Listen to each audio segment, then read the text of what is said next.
tutup yang salah, jadikan masa lalu sebagai pelajaran untuk memulai hidup baru yang lebih baik. Abaikan pernyataan manusia, abaikan pandangan manusia. Siapapun Anda, apakah pernah bertempat satu tempat tertentu, berbuat keburukan tertentu, boleh jadi itu jalan dari Allah supaya Anda merasakan kenikmatan taubat dan meninggalkan perbuatan itu untuk kembali kepada ridha Allah Subhanahu wa taala.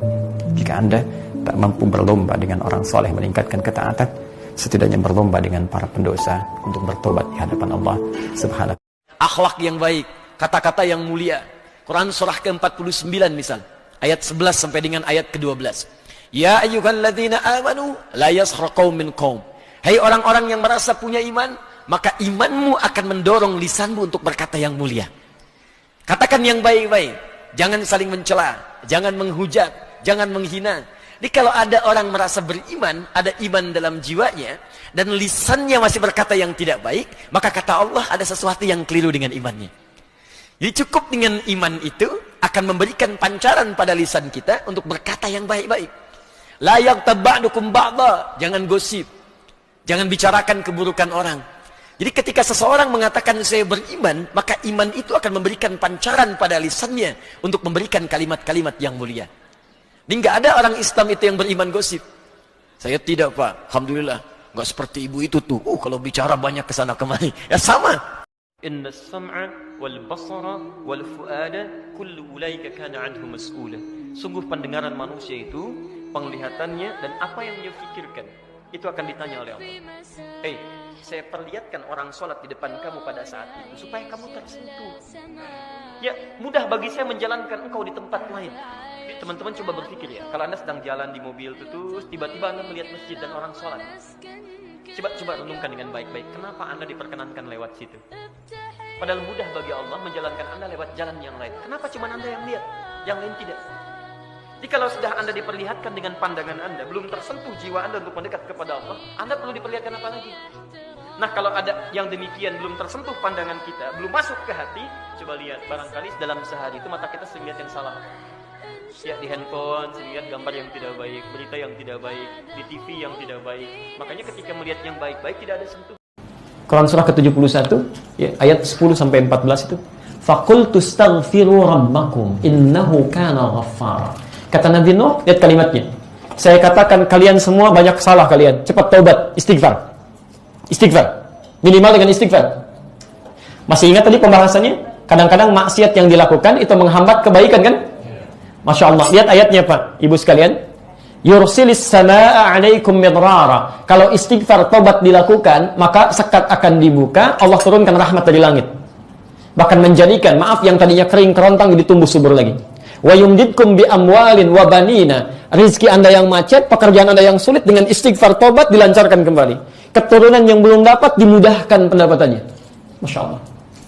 Jadi ternyata taubat itu terkait erat dengan rizki-rizki dan rahmat Allah serta pengabulan doa. Makanya sering ada kalimat daging ulama itu beracun. Hati-hati tuh. Sekarang saya ingatkan ya kalimat ini, karena sering ada orang bermain dengan ulama tuh, ngedit fotonya, dibuat begini, buat begitu. Keluar aja kalimat, udah tuh. Ya, udah paling ringan meninggal mengenaskan. Paling ringan tuh, paling ringan. Karena ulama itu pewaris Nabi. Kalau antum nyakiti ulama, nyakitin Nabi. Itu hadisnya ada. Wa innal ulama warathatul anbiya di Ibnu Majah, nomor hadis 233. Wa innal ulama warathatul anbiya. Para ulama itu pewaris Nabi. Antum punya warisan, warisan antum diambil orang, marah antum kan? Antum punya warisan tanah antum, warisan bapak diambil orang, antum marah. Ya warisan Nabi diambil antum, dicela antum, ya Nabi marah lah. Paham ya? Ya, yang paling bahaya, ulama itu ditempatkan nomor 3 oleh Allah setelah malaikat. Ya, syahidallahu annahu la ilaha illa huwa wal malaika wa ulul ilmi. Ulama urutannya ditempatkan oleh Allah, dipuji. Antum ganggu ulama, ya Allah marah. Paham ya? Hei, yang masih single, yang banyak khawatirnya ketika akan menikah, khawatir kurang, khawatir nggak dapat ini, nggak dapat itu kan pikiran kamu saja sekarang. Nikah aja belum, sudah mikirkan seperti itu.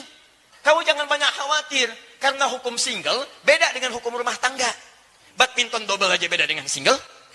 Jadi ketika antum suasana single, pemikiran single jangan dibawa ke pemikiran rumah tangga. Karena konsep kehidupan manusia ketika single dia akan beda karunianya ketika dia telah berumah tangga dalam kehidupan. Allah itu adil. Tidak mungkin rahmat Allah diturunkan serupa. Anak kecil beda dengan yang telah dewasa. Bukankah Anda memberikan jajanan pada anak TK beda dengan anak SD? Bukankah SD beda dengan SMP? Bukankah SMP beda dengan SMA? Bukankah SMA beda dengan kuliahan? Anda saja sudah memberikan sesuai taraf keadilan. Apalagi Allah yang maha adil. Jadi rezeki Anda ketika diturunkan saat Anda single, itu akan beda ketika Anda telah berumah tangga. Lain. Gak percaya? Cepat nikah. Ayo kalau gak percaya.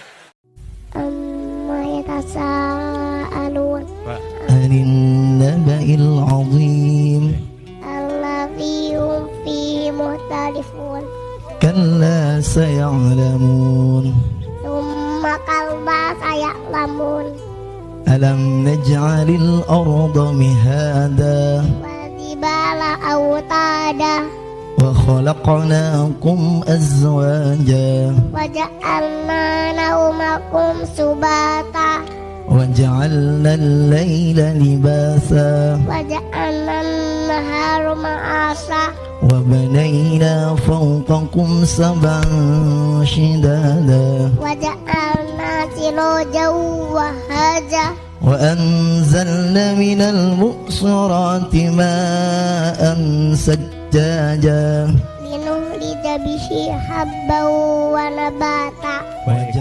Buka ya, buka tuh pakaian antum, masuk ke kamar, buka. Begitu dibuka, berapa banyak koleksi pakaian antum? Coba cuma pesen ya, cuma pesen satu aja. Mohon maaf ya, maaf sekali. Jangan sampai ada pakaian, walaupun sehelai itu, yang belum pernah dipakai ibadah. Usahakan setiap yang kita gunakan jadi saksi di akhirat bahwa dia pernah dipakai ibadah. Karena semua akan bicara. Tuh lihat kaos, bagian dalam, celana, bagian luar, semua, cek lagi semua. Dan kalau sudah itu antum pakai, ada yang lain gak kepake, bukan gak kepake. Boleh jadi, itu dititipkan oleh Allah kepada antum untuk menjadi pahala antum dengan itu. Sebab mudah bagi Allah menitipkan pada yang lain. Kenapa dipilih antum? Supaya dapat bagian pahalanya. Jelas? Istrinya dandan, indah, elok. Gak dandannya udah cantik. Dandan cantik luar biasa. Suaminya melihat, Masya Allah. Itu mata tak berkedip, wajah tak berpaling. Begini aja. Masya Allah. Maaf yang belum menikah ya.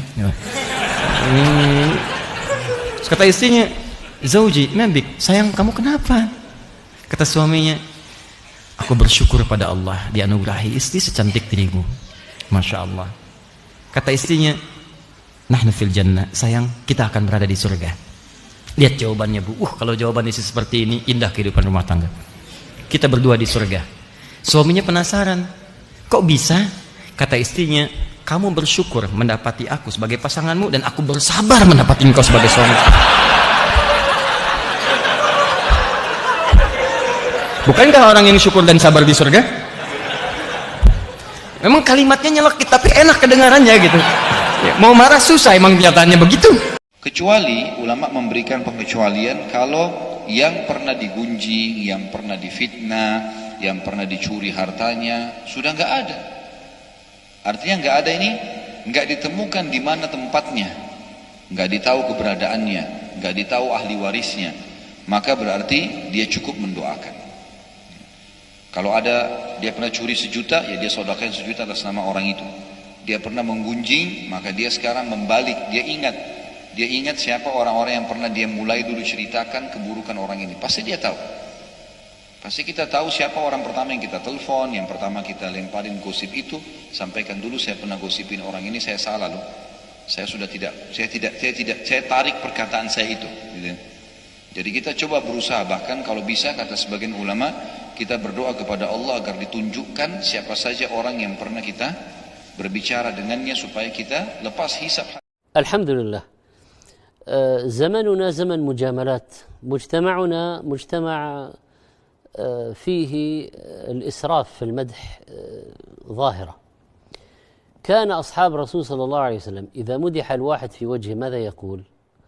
اللهم لا تؤاخذني بما يقولون واغفر لي ما لا يعلمون. وهذه معاني جميلة ينبغي استحضارها في مثل هذا الحال. يقول هل مكتوب أن فلان مكتوب عليه أن يتزوج فلانة؟ نعم، هذه أقدار مكتوبة. أزواجنا وأولادنا وآباؤنا وأمهاتنا كل هذه أشياء مكتوبة. نعم.